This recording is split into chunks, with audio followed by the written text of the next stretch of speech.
Предоставляется главе Республики Коми, ветерану боевых действий Владимиру Викторовичу Уйба.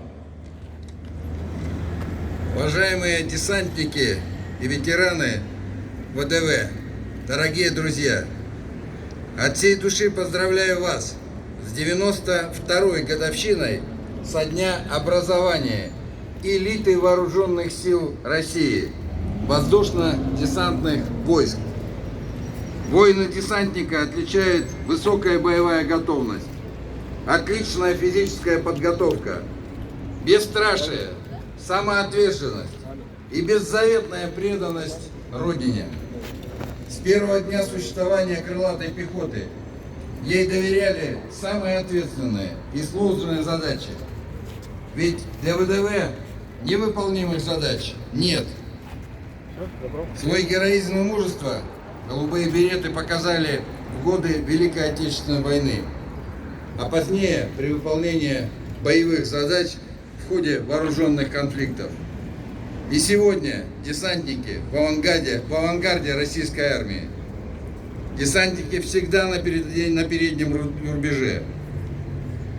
Сегодня мы склоняем головы перед теми, кто при выполнении задания не пощадил своей жизни, кто выполнил свой долг до конца.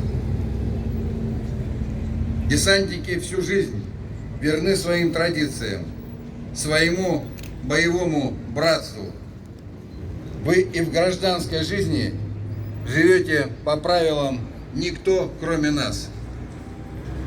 Уважаемые десантники и ветераны ВДВ, я от души благодарю вас за неравнодушие, за участие в жизни республики, активную гражданскую позицию. Спасибо за то, что работаете с подростками и молодежью. На своем примере показываете, что такое патриотизм и любовь к родине. Учите их правильно, по-мужски, понимать и уважать нашу историю и нашу родину. Желаю вам в первую очередь здоровья, личного и семейного счастья, здоровья вашим близким. Ура! За ВДВ! Ура!